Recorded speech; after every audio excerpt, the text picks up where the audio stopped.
golpe de Estado. Chile 1973. Este golpe de Estado se entiende al derrocamiento del gobierno de Salvador Allende acaecido el 11 de septiembre de 1973 dirigido por los comandantes en jefe de las Fuerzas Armadas y el director general de Carabineros. De allí que el problema que se plantea es saber cuáles fueron las causas que llevaron a las Fuerzas Armadas a dar el golpe de Estado y poner fin al gobierno de la Unidad Popular liderado por Salvador Allende. Para abordar esta problemática se plantean ideas centrales. 1. La influencia de la guerra entre Estados Unidos y la Unión Soviética. 2. La participación de sectores representativos del acontecer nacional de la época en este plan contra Allende para impedir instaurar un régimen comunista. 3. Las orientaciones ideológicas contrapuestas existentes al interior de la Unidad Popular y su influencia en la ejecución del programa de gobierno de Allende y la tensión interna que desataron. En relación a la guerra imperante, la Guerra Fría, tanto Estados Unidos como la Unión Soviética influenciaron en Chile para las elecciones. Allende realizó un pedido personal de dinero a la Unión Soviética. La partida original de dinero para las elecciones a través de la KGB fue de $400.000 y un subsidio personal adicional de $50.000 directo a Allende. Luego de las elecciones, el director de la KGB Yuri Andropov obtuvo un permiso de dinero adicional y otros recursos del Comité Central del PSUV para asegurar la victoria de Allende en el Congreso. En los preparativos de Estados Unidos para impedir la llegada de Allende al poder, podemos establecer claramente como elemento inicial que el triunfo de Salvador Allende fue legítima, pero sin la mayoría absoluta. Este nuevo escenario atentaba contra los intereses norteamericanos quienes veían en la experiencia socialista chilena una amenaza para la región y un fortalecimiento del imperialismo soviético. Separó a la República Federal Alemana de la República Democrática Alemana.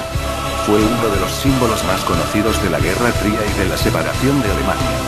Muchas personas murieron en el intento de superar la dura vigilancia de los guardias fronterizos de la RDA cuando se dirigían al sector occidental.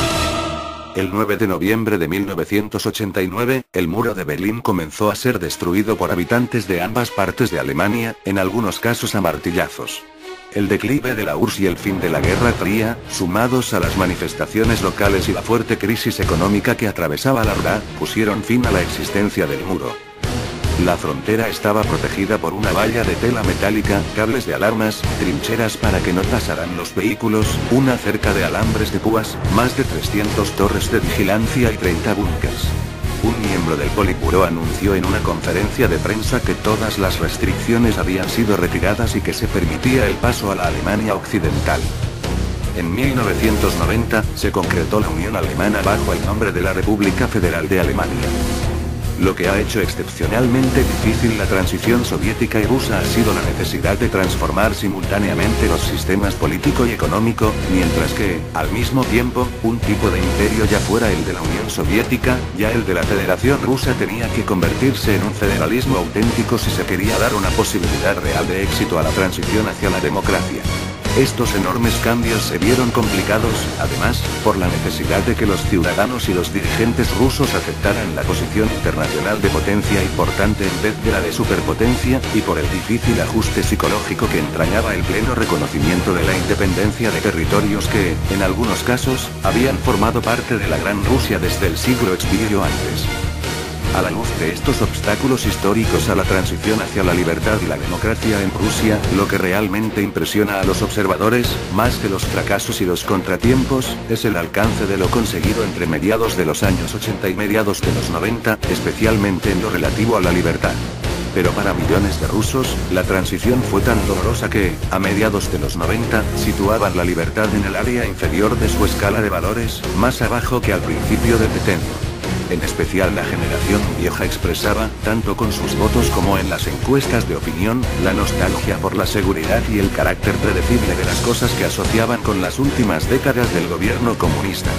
Al llegar a su término el siglo, los auténticos demócratas rusos se encuentran, una vez más, a la defensiva y muy conscientes de las dificultades y los peligros que acechan.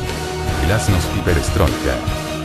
En 1985 Mikhail Gorbachev fue elegido secretario general de la PUS Partido Comunista de la Unión Soviética heredando un país al borde del colapso. con una economía atrasada y una corrupción generalizada.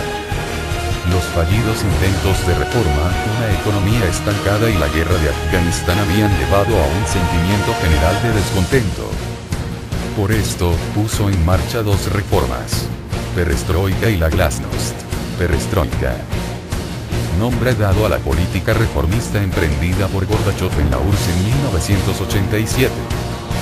Lo que él quería lograr con esta reforma era lucha contra la corrupción. La otra reforma fue la glasnost. La glasnost pretendía liberalizar el sistema político, que sus detractores acusaban de estar férreamente controlado por el Partido Comunista. Los medios de comunicación obtuvieron mayor libertad para criticar al gobierno. Mundo unipolar. El colapso de la Unión Soviética, que durante más de 70 años había sido el rival de Occidente, tuvo como consecuencia la creación de un nuevo orden mundial en el que Estados Unidos asumía el papel de potencia hegemónica. Este nuevo mundo, libre de las tensiones características de la Guerra Fría, ha facilitado la intervención de Estados Unidos y sus aliados en diversos conflictos al margen de la ONU. Surge así un mundo unipolar. Persepolis película. En Persepolis observamos cómo una niña de 9 años va transformando su forma de pensar, actuar y de percibir el mundo. Debido a la influencia de la violencia que se presenta en su país con la guerra entre Irak e Irán. La joven Marjane creció en una familia comunista que transmitió de generación en generación su ideología. Sorprende ver cómo aún se ve Europa como el continente de la libertad, de la abertura mental ideológica, cuando en realidad se mantiene un gran etnocentrismo y una subestimación de las culturas no orientales. Reflexión: no perder la esencia. Fundar nuestra vida en lo que somos y no en lo que logramos. La principal impresión que nos ocasionó fue el tema más relevante que se ha denotado en simples líneas, que fue la opresión pública del género femenino, donde se capitula la importancia de la imagen femenina públicamente oculta. Por ende, el pensamiento opositor a esta ideología es que se ha presentado la historia de una mujer y su postura ideológica frente a un idealismo político religioso, tanto en Oriente como en Occidente, en diversificaciones distintas. Conflicto israelí-palestino. El conflicto israelí-palestino es uno de los más complejos del escenario internacional y la principal clave de la inestabilidad en Oriente Medio. El territorio conocido como Palestina es motivo de una disputa desde hace casi un siglo, y especialmente a raíz de la creación del Estado de Israel en 1948 y el abortado nacimiento del Estado árabe palestino. En este conflicto se conjugan elementos diversos. Nació como la disputa por un territorio entre dos movimientos nacionales con diferentes proyectos nacionales. Provocó la intromisión de las potencias durante la Guerra Fría. Con el tiempo implicó a otros actores regionales, ocasionando conflictos bélicos, y se complicó aún más al entremezclarse ideologías, religión y el control de los recursos naturales. El otro muro. El otro muro es un documental que aborda la problemática de un pequeño y antiguo país que ha sufrido incontables guerras, en el que nacieron diversas religiones y numerosas leyendas, la tierra sagrada de Israel y Palestina.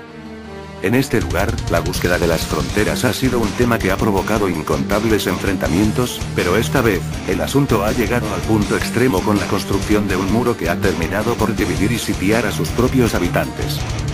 Esta cinta observa desde adentro las consecuencias de dicha medida y la vida que llevan quienes han quedado atrapados por esta enorme cerca de concreto. Países tercer mundo. El término tercer mundo es para designar a los países que no pertenecían a ninguno de los dos bloques que estaban enfrentados en la Guerra Fría, refiriéndose a Estados Unidos como el primer mundo y a la ex Unión Soviética como el segundo mundo. Actualmente, el término se utiliza para señalar a los países pobres, subdesarrollados, atrasados económicamente o en vías de desarrollo, en contraste con los países desarrollados o industrializados.